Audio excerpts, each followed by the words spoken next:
नमस्ते बच्चों, मैं आशा चौहान। स्वागत है आपका हिंदी क्लास 10th में। बच्चों, आज अपन आपकी पाठ्य पुस्तक क्षितिज से सर्वश्री दयाल सक्सेना का पाठ पढ़ेंगे। मानवीय करुणा की दिव्य चमक। सबसे पहले जानते हैं सर्वश्री दयाल सक्सेना के बारे में। इनका जन्म 1927 में जिला बस्ती उत्तर प्रदेश में हुआ। इनकी उच्च शिक्षा इलाहाबाद विश्वविद्यालय से हुई। वे अध्यापक, आकाशवाणी में सहायक प्रोड्यूसर और दिनमान में उप संपादक, पराग में संपादक रहे। सन 1983 में उनका आकस्मिक निधन हो गया। सर्वेश्वर बहुमुखी प्रतिभा के साहित्यकार थे। वे कवि, कहानीकार, उपन्यासकार, निबंधकार और नाटककार थे। सर्वेश्वर की प्रमुख कृतियाँ हैं काठ की घंटियाँ, कुमाऊँ नदी, जंगल का दर्द, खूंटियों पर टंगे लोग, पागल कुत्तों का मसीहा, सोया हुआ जल, उपन्यास है दोनों, लड़ाई कहानी संग्रह, बकरी जो है उनका नाटक है, भौं भौं, खौं खौं, बतूता का जूता, लाख की नाक, ये इनके बाल साहित्य है। चरखे और चरखे उनके लेखों के संग्रह हैं और खूंटियों पर टंगे लोगों पर इनको साहित्य अकादमी पुरस्कार मिला हुआ है। सर्वेश्वर दयाल ने अपनी लेखनी के माध्यम से मध्यम वर्गीय आकांक्षाओं को उकारा है। मध्यम वर्गीय जीवन की महत्वाकांक्षाओं, सपनों, संघर्ष, शोषण, हताशा और कुंठा का चित्रण करके उनके साहित्य में उनका चित्रण मिलता है। सर्वेश्वर जी स्तंभकार भी थे और चरखे नाम से दिनमान में स्तंभ भी लिखते थे। उनमें बेबाक सच कहने का साहस दिखता है।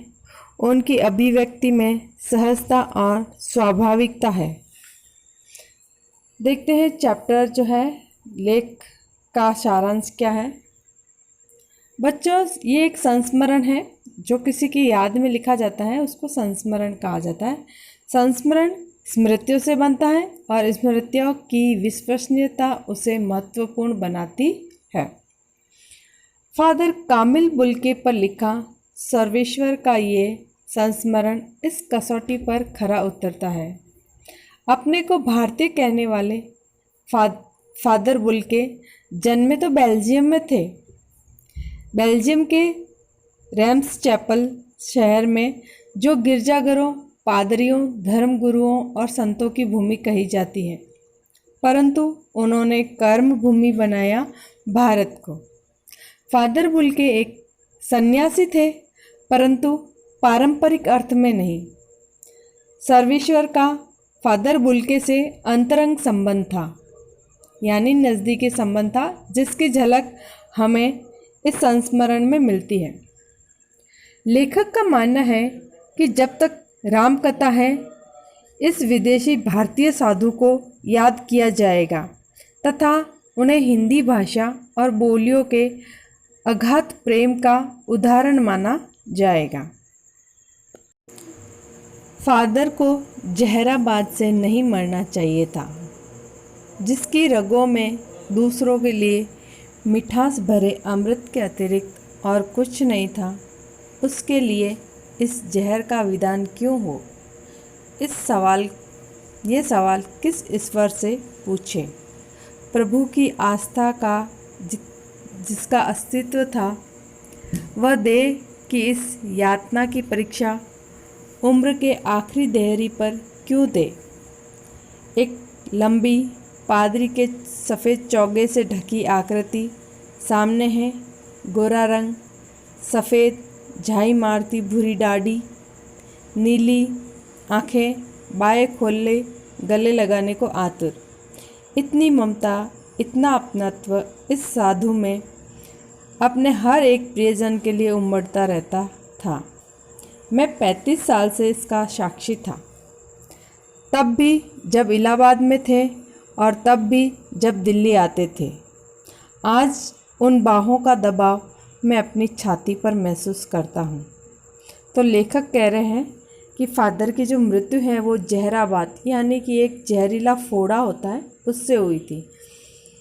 और लेखक दूसरे ही शब्दों में कह रहा है कि जिस व्यक्ति के मन में दूसरों के लिए इतनी मिठास, इतना प्यार हो, उसे इस प्रकार से उसकी मृत्यु कैसे हो सकती है, ये सवाल कौन से भगवान से जाके पूछे कि उसको अंत में जाके इस प्रकार की मृत्यु क्यों दी गई। प्रभु की आस्था ही अस्तित्व था जो हर समय ईश्वर को साथ रखता था। देह की इस यातना की परीक्षा, और लेखक कह रहे हैं कि उम्र के अंतिम पड़ाव में ऐसी मौत भगवान ने उनको क्यों दी। फिर उनका व्यक्तित्व के बारे में बताया गया कि कैसे थे वो। एक लंबी पादरी के सफ़ेद चौगे से ढकी आकृति, गोरा रंग था, सफ़ेद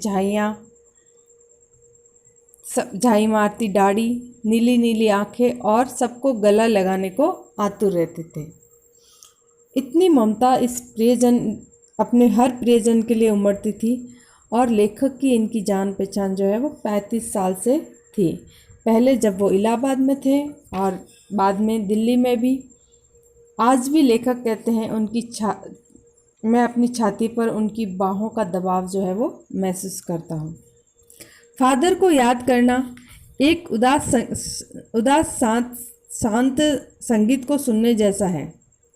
जब कोई व्यक्ति उदास होता है तो उसको शांत संगीत सुनना पसंद होगा। उसी प्रकार से उनको याद करना भी उदासी में शांत संगीत सुनने जैसा है। उनको देखना करुणा के निर्मल जल में स्नान करने जैसा। और अगर देख लो तो ऐसे लगता है कि किसी ने करुणा के निर्मल जल में स्नान करवा दिया। उनसे बातें करना कर्म के संकल्प भरने जैसा था। मुझे परिमल के वे दिन याद आते हैं जब हम सब एक पारिवारिक रिश्ते में बंधे जैसे थे, जिसके बड़े फादर बुल्के थे। हमारे हंसी मजाक में वह निर्लिप्त शामिल रहते, हमारी गोष्ठियों में वह गंभीर बहस करते, हमारी रचनाओं पर बेबाक राय और सुझाव देते, और हमारे घरों के किसी भी उत्सव या संस्कार में बड़े भाई या पुरोहित के जैसे खड़े हो हमें अपने आशीषों से भर देते। मुझे अपना बच्चा और फादर का उसके मुख में पहली बार अन्न डालना याद आता है, और नीली आँखों की चमक में तैरता वात्सल्य भी, जैसे किसी ऊंचाई पर देवदारू की छाया में खड़े हो। तो लेखक का उनकी जान पहचान जो है वो परिमल एक पत्रिका है, उसमें काम करते थे तब से है। और ये सब जितने भी सदस्य थे इसके परिमल के एक पारिवारिक रिश्ते में बंधे हुए हो वैसे थे। लेखक कहते हैं कि फादर बुल्के जो है हमारी हंसी मजाक में, हमारी गोष्ठियों में, हमारी बहस में, हमारी रचनाओं पर बेबाक राय देते, शामिल होते और सुझाव भी देते। जब किसी के यहाँ उत्सव या संस्कार होता तो वह बड़े भाई या पुरोहित के जैसे उसमें शामिल होके हमें आशीषों से भर देते थे। लेखक ये भी कहते हैं कि उनका बच्चा जो है उसको पहली बार मुख में अन्न डालना फादर बुल्के ने ही किया था। और अंत में कहते हैं कि नीली आँखों में उनका चमकता हुआ वात्सल्य जो है ऐसे लगता है जैसे आज भी देवदारू की छाया में खड़े हो। अंत में लेखक कहते हैं, कहाँ से शुरू करूँ। इलाहाबाद की सड़कों पर फादर की साइकिल चलती दिख रही है। वह हमारे पास आकर रुकती है और मुस्कुराते हुए उतरते हैं। देखिए देखिए, मैंने पढ़ लिया है और मैं कहना चाहता हूँ।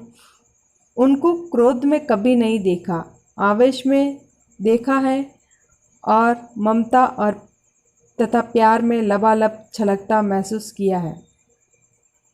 अक्सर उन्हें देखकर लगता है कि बेल्जियम में इंजीनियरिंग के अंतिम वर्ष में पहुंचकर उनके मन में सन्यासी बनने की इच्छा कैसे जाग गई, जबकि घर भरा पूरा था, 2 भाई, एक बहन, माँ, पिता, सभी।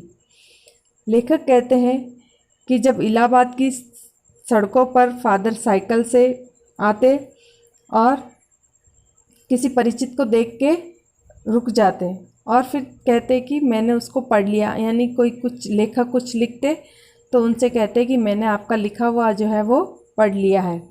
लेखक कहते हैं कि उनको कभी क्रोध में नहीं देखा और ना ही आवेश में देखा, हमेशा ममता और प्यार से छलकता लबालब चेहरा महसूस किया। लेखक अंत में बताते हैं कि बेल्जियम में इंजीनियरिंग की पढ़ाई करते करते अंतिम वर्ष में ऐसा क्या हो गया कि उन्होंने अपना घर भरा पूरा घर छोड़ करके भारत आने की सोची। आपको आपके देश की याद आती है? उत्तर देते हैं, मेरा देश अब भारत है। मैं जन्मभूमि की पूछ रहा हूँ। हाँ, आती है। बहुत सुंदर है मेरी जन्मभूमि, रैम्स चैपल। घर में किसी की याद? माँ की आती है, बहुत याद आती है। अक्सर माँ की स्मृतियों में डूब जाते देखा है। उनकी माँ की चिट्ठियाँ अक्सर उनके पास आती थी। वे अपने अभिन्न मित्र डॉक्टर रघुवंश को उन चिट्ठियों को दिखाते थे। पिता और भाइयों के लिए बहुत लगाव मन में नहीं था। पिता व्यवसायी थे, एक भाई वही पादरी हो गया और एक काम करता है। उसका परिवार है। बहन सख्त और ज़िद्दी है। थोड़ी देर से उसने शादी की। बहुत देर से उसने शादी की। फादर को एक आध बार उसकी शादी की चिंता व्यक्त करते हुए उन दिनों देखा। भारत में बस जाने के बाद 2 या 3 बार अपने परिवार से मिलने भारत से बेल्जियम गए थे। लेखक कहते हैं कि उनको परिवार में माँ की याद आती थी और जब भी माँ की चिट्ठी आती थी तो वो अपने एक अभिन्न मित्र, बहुत घनिष्ठ मित्र जो है डॉक्टर रघुवंश, उनको उनकी चिट्ठियाँ दिखाते थे। पिता व्यवसायी थे, भाई एक पादरी था, दूसरा काम करता था। बहन जो थी वो सख्त थी और ज़िद्दी थी।